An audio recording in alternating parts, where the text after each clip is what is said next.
Le LNCMI est un laboratoire de recherche du CNRS, donc qui produit des champs magnétiques intenses et qui les met à disposition des chercheurs du monde entier. On a donc 2 domaines, à Toulouse, qui produit des champs pulsés, et à Grenoble, ici, qui produit des champs statiques.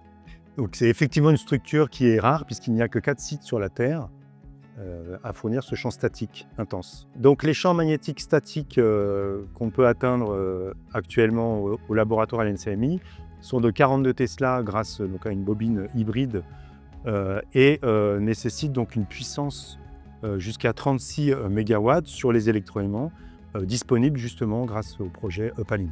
En 2013, le laboratoire s'engage dans ce projet EPALIM avec dans une première phase un renouvellement des équipements pour refroidir les aimants et les convertisseurs électriques pour, dans un deuxième temps, accueillir ce nouveau transformateur 225 000 volts et de 60 MVA qui nous permet donc d'upgrader nos installations complètement aujourd'hui jusqu'à 30 MW sur aimant.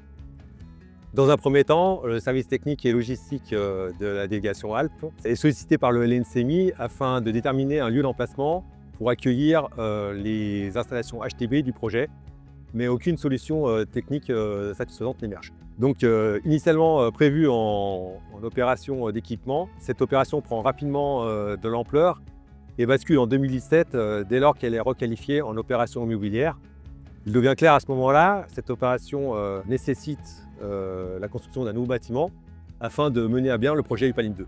Donc à partir de cet instant, les services de la délégation Alpes en soutien à la recherche prennent le relais sur la conduite du projet et tout particulièrement le service technique et logistique en charge des aspects patrimoine et le service financier, achat et comptable en charge de tous les aspects financiers et comptables.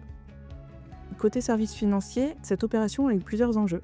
Le premier enjeu a été trouver des crédits pour mettre en œuvre l'opération. Donc un dossier a été déposé auprès du FEDER, donc le Fonds européen de développement régional, opéré par la région Auvergne-Rhône-Alpes. Et le second enjeu, au-delà des interactions avec l'ensemble des services, ça a été la mise en œuvre du marché conception-réalisation. Donc un marché de conception-réalisation, c'est dans un même dossier, pour faire simple, avoir la maîtrise d'œuvre et la réalisation de l'opération. Pour cela, on a été aidé par la CAOC, qui est à Paris.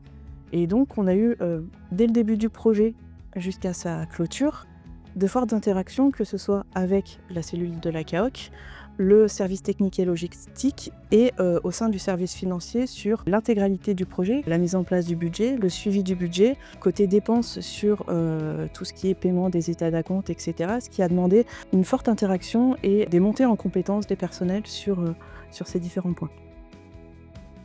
Alors en raison de sa spécificité, l'opération EPALIM a bénéficié de l'accompagnement de la cellule d'appui aux opérations immobilières complexes, ou CAOC.